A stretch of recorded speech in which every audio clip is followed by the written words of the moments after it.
here it is at last, the Helios Tarot forecast for the month, or Tarot Horoscope drawn specifically for your astrological zodiac sign. I'm B.R. Newman, in case you didn't know that already. Check out my website, iamhelios.com, through the link below, and consider everything that I have to offer there. Consider signing up to receive any number of the personal readings that I offer, or consider signing up to take a course. The choice is yours. There's a lot to explore there. Also consider checking out Annie Botticelli's Storyteller forecasts to see the astrological side of everything you're going to see here. It's fascinating, I promise. So, okay, I guess we'll just jump right into it. So here it is, Virgo, your 5-card tarot spread for the month of October. Now this is what I call a HELIOS spread. It's a condensed Golden Dawn spread which uses 15 cards, but in this case we have 5 to the same effect. We have a central theme, 2-dimensional timeline options to choose from, past section, and a fate section. In your central theme, or that which most adequately embodies the whole story arc of this tarot spread, is the 7 of Cups. Now all of the 7s in tarot are associated with Sphere 7, Netzach, on the Tree of Life, which is often spoken of as the harsh kindness of God. And that's a temporary obstacle that allows you to build up potential energy so that when you blast through that obstacle, you have the momentum, that would enable you to transcend similar obstacles in the future quite effortlessly. So as manifest through water, in this case, through cups, this is one's own sense of integrity discovered after having resisted temptation. And this often has ties to addiction, so something that keeps drawing you back, something that's not serving you, something that keeps dragging you down, a crutch, something that you rely on that you really need to not rely on. So you can figure out exactly what this whole tarot spread is speaking about by, engaging in a little self-reflection to figure out, the ways in which you are leaning a little too heavily on something, the ways in which you are perhaps unknowingly disempowering yourself by utilizing some external source or form in order to achieve something that you could otherwise achieve without it, and will eventually achieve without it. And that's what this is all about. So on either side of the central theme, you have 2 different ways of achieving the desired effect, the desired result, which is that integrity and that self-appreciation. So the Princess of Cups and the Prince of Discs both have ties to 2 different Myers-Briggs personality profiles. There are 16 court cards in tarot, and there are also 16 Myers-Briggs personality profiles, and they line up beautifully. Not everyone is aware of this connection, but to me it's quite obvious, and it's part of what I teach in one of my courses. You can sign up if you're interested. So we can narrow in on the ways in which these 2 paths are different, in order to enable you to make an educated decision by looking at, of course, the differences between these 2 personality profiles. The Princess of Cups is the INFP, or the Introverted Intuitive Feeling Perceiver, and the Prince of Discs is the ESFP, Extroverted Sensing Feeling Perceiver. So they both are feeling perceivers, the difference being the first 2 dichotomies. The ES is the Extroverted Sensing.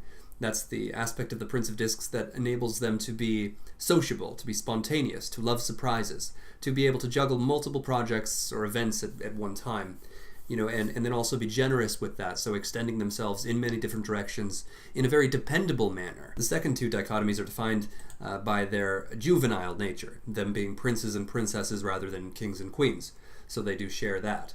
The introverted intuitive aspect of the Princess of Cups allows her to be always seeking inner order and seeking peace and finding creative solutions from deep within, developed according to her own strict personal values. The Princess of Cups prides herself in her ability to perform humbly noble services to aid society, and so she seeks the means to do that within, whereas the Prince of Discs seeks the means to do pretty much the same thing, being able to devote himself quite generously to other people's causes and very reliably, but he seeks the inspiration or the incentive to do that through his spontaneous and sociable nature. Being capable of juggling multiple projects at one time, he automatically, just by default, develops networks that then enable the same effect to be done. The feeling perceiver aspect in both of these is what incentivizes them to prioritize the needs of others. The feeling aspect of them makes it impossible for them to sever themselves from the emotions of other people, and sometimes that's to their detriment. However, the perceiver aspect of them makes them not take it so seriously. They're a little free-flowing and nebulous and malleable in their approach. So the choice that you're left with ends up being pretty simple, really. The central theme defines the context, of course, which is that transcended temptation and the self-respect that ensues.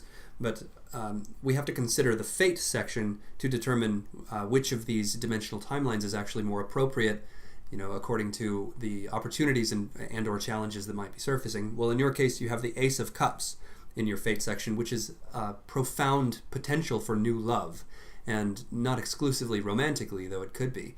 So the prerequisite for the highest manifestations or highest expressions of this card is actually self-love. So that, of course, has ties to your central theme again. It brings back that theme of transcending temptation in order to discover what you're fully capable of and how impervious you truly are and how willing and able you are to transform and transcend limitations that may have in other situations weighed you down and limited you. Having said that, the prerequisite to the Ace of Cups being self-love, the far wiser choice is in fact the Princess of Cups rather than the Prince of Discs, because self-love, of course, must come from within, and you have to do some self-work, self-exploring, and perhaps work through some of that age-old trauma that is really limiting you now, that is no longer relevant, that keeps manifesting in cycles and keeps standing in your way. Again, there's that harsh kindness of God, that temporary obstacle. It's actually happening for a reason, so it's a good thing. That trauma, though it seems quite cruel and impersonal for the universe to provide such a thing, it actually does serve you in the end, because it's character building, it's strength building. So you build enough potential energy to transcend that, and then these kinds of challenges, the most relevant challenges that are limiting you now, will just simply not really be relevant anymore. So the way to choose this, the way to consciously activate the Princess of Cups, is through meditation, through any kind of deep inner work, perhaps hypnosis, EMDR, things of that nature that allow you to get really deep and intimate and in close contact with the inner roots of your being. So simply look out for this. You might see opportunities present themselves that might enable you to step forward, to extend yourself out into the world in the Prince of Discs manner. And you can do that, however, it's not the more direct route to that self-love that really is going to be the defining factor of the way in which the Ace of Cups manifests, what degree of new love you get to experience in your future. Okay, so we talked about future. Let's talk about the past a little bit. This was all inspired by your past section, the Chariot card. And this very simply indicates the decision that you made at some point in time to transcend your limitations and addictions and the themes and patterns that no longer serve you. The decision didn't necessarily manifest as the result you might have liked, and that's why you're now experiencing the Seven of Cups, and you have the two choices that are leading to new love potential, which is of course the point of transcendence. So the Chariot that you experienced may have been experienced as a rather abrupt departure from traditional ideas, which you may have received some backlash for. So that would have then been the temptation to simply do things as you have always done, because, it's much less comfortable to swim against the current when everyone's telling you to go the other way, or when everyone is, perhaps without speaking, expecting you to do things as you always do for the sake of their own comfort. Okay, well, you've made a choice to transcend that in one way or another, and so now you have the opportunity. So I really hope this pans out for you. And that about wraps this up for the month. So thank you for listening to this and for watching.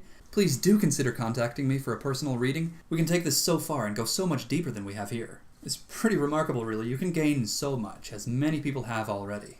IamHelios.com is the website. I'm B.R. Newman. Thanks again.